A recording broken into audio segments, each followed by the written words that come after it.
एक व्यक्ति था, लड्डू गोपाल जी की सेवा करता था, लेकिन उसका एक मित्र था, वो शंकर जी की सेवा करता था। और शंकर जी की सेवा करने वाला जो मित्र था वो बड़ा धनवान हो गया, और लड्डू गोपाल जी की जो सेवा करता था वो अब भी साधारण सा ही था। एक दिन दोनों मित्र मिले, तो शिव जी की आराधना करने वाला भक्त लड्डू गोपाल जी की आराधना करने वाले से बोला, भाई तुम आज तक कभी उठ नहीं पाए, तुम उसी स्थान पे हो, उतने ही दायरे में हो, कभी बढ़ नहीं पाए आगे। गोपाल जी की सेवा करने वाला बोला, मेहनत तो बहुत करता हूँ लेकिन क्या करूं, बढ़ ही नहीं पा रहा। शिव आराधक ने कहा, एक काम करो, तुम अपने आराध्य बदल दो। ये तुम गोपाल जी की आराधना करते हो ना, इनकी जगह तुम शिव जी की आराधना शुरू कर दो, देखना कैसे जीवन में बदलाव आएगा। अब उस व्यक्ति ने यही किया कि गोपाल जी को ले जाकर के तो अलमारी में रख दिया, दूसरे दिन एक शंकर जी ले आया और शंकर जी का बढ़िया रुद्राभिषेक करके, त्रिपुंड लगा करके, बढ़िया ज्योत नैवेद्य आदि सब अर्पित करके, अगरबत्ती जला करके ओम नमः शिवाय का जाप करने लगा। और अब तक गोपाल जी की सेवा करता था, वो गोपाल जी मन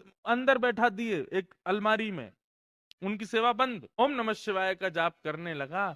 जैसे ही इसका जाप पूर्ण हुआ, मालाओं को नेत्रों से लगा करके इसने शंकर जी को प्रणाम किया, तभी देखता है कि अगरबत्ती का जो धुआं था ना, वो उसी अलमारी की तरफ जा रहा था जहां गोपाल जी बैठे थे। तो इसके मन में भावना आई कि आज तक इनकी आराधना करता रहा तो मुझे कभी कुछ दिया नहीं, आज तक भी मैं सामान्य हूं, और अब मैं शंकर जी की आराधना कर रहा हूं, उनको नैवेद्य धूप दीप दिखा रहा हूं, तो अगरबत्ती की सुगंधी भी उनको नहीं लेने दे रहे हैं, खुद ले रहे हैं अंदर अलमारी में बैठ के। रुको इनको अभी बताता हूं। उठ करके गया, अलमारी खोल करके जैसे ही गोपाल जी को पकड़ने लगा, इतने में ही गोपाल जी सच में प्रकट हो गए, और उस प्रकट होकर के उसका हाथ पकड़ लिया।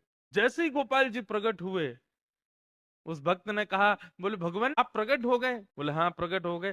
बोले तो फिर ये तो मैं सबको बता दूंगा कि भाई शिव जी की आराधना से गोपाल जी प्रकट होते हैं। गोपाल जी बोले, नहीं भैया, हम शिव जी की आराधना से प्रकट हुए ऐसी बात नहीं है। तुम शिव आराधना करो, सूर्य आराधना करो, चंद्र आराधना करो, किसी की भी आराधना करो, उससे हमको कोई दिक्कत नहीं है।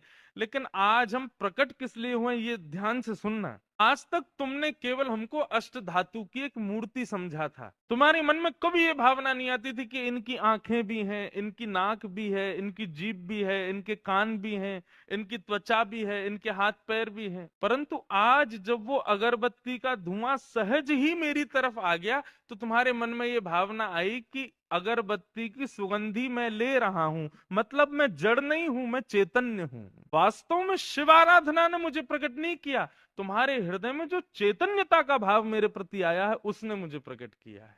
ये चैतन्य हम मानते हैं, नहीं मानते?